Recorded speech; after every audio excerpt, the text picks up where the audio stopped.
Joining me now, Pennsylvania Congressman Guy Reschenthaler. He's a member of the Judiciary, Foreign Affairs, and Armed Services Committees. Congressman, you just visited Saudi Arabia and met with Saudi Arabia's Crown Prince. How do you line up what's going on with the Biden trip and what he said in the past? Well, Dagen, good morning. Thanks for having me on as always. And what I see with this trip with Joe Biden is going to Saudi Arabia from a position of weakness that he himself has put himself into. For example, making the inflammatory comments about the Crown Prince in Saudi Arabia, that doesn't help foreign relations. Also, putting us at a position of weakness where we went from an energy exporter under President Trump to now being dependent on Saudi Arabia, Venezuela, and other nations across the globe for our energy resources. So Biden has put himself in a position of weakness. It'll be interesting to see how he handles this visit with the Crown Prince. But let me just say this about Saudi Arabia. The left and Joe Biden fails to recognize the strategic importance of our alliance with Saudi Arabia. They're one of our biggest partners in the Middle East in terms of fighting and combating terrorism and extremist activity. They're also one of our partners when it comes to energy production. So Joe Biden has failed to recognize this. The Democratic Party has failed to recognize this. It'll be interesting to watch Joe Biden do some backpedaling when he goes to visit the Crown Prince. Joe Concha, jump in here.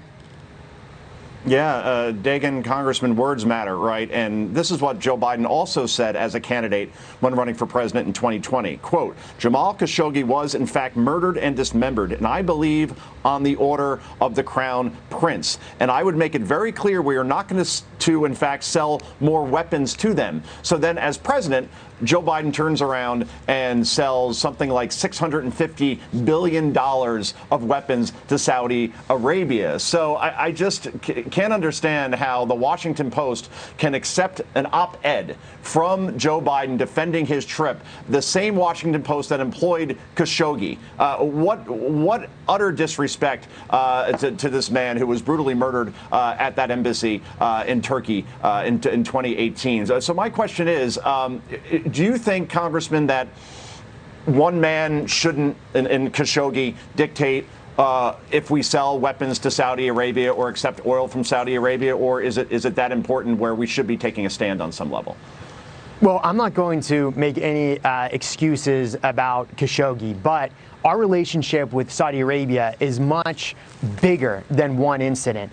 And it's amazing to see the vitriol from the left about Saudi Arabia. Where is that when it comes to China and their oppression of the Uyghurs? Where is it when it comes to China and forced organ harvesting and slave labor practices and so on? So it's very interesting to see the Washington Post and Joe Biden and the left pick and choose who outrages them. Why they've decided to go after Saudi Arabia and not China, that's beyond me, but they cannot risk the relationship we have with Saudi Arabia. And let me just say this about weapon sales. When we start to put conditions on our allies like Egypt and Saudi Arabia and other nations that are our partners on the arms sales, they will just go to other countries like Russia. For example, India gets about 80% of their military supplies from Russia. So when we ask India to stop buying Russian oil, they tell us that we can go pound sand. So if we start to put conditions on Saudi sales and other sales of military equipment, we are going to drive them to other nations and make us weaker on the international stage.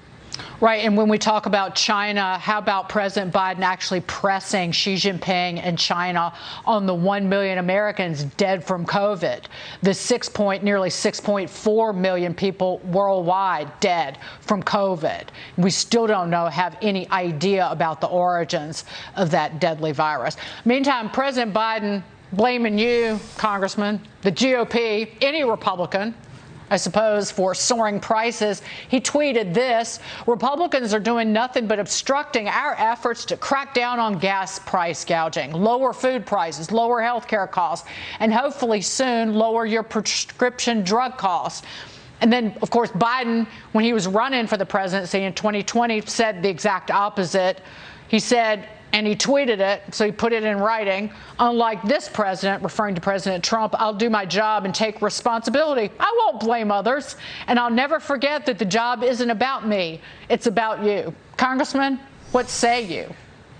Well, it's just par for the course with Joe Biden. Screw up the entire situation and blame everybody else around you. Refuse to take accountability. We all know who's responsible for inflation. It's Joe Biden and the Democratic Party. We all know who's responsible for these soaring gas prices. It's Joe Biden and far-left radical policies. The American people are too smart. They're too sophisticated to get caught up in the blame game. They know who's responsible. And when we have the election in the fall, it's going to be very clear who the American people blame, and it's not going to be Republicans.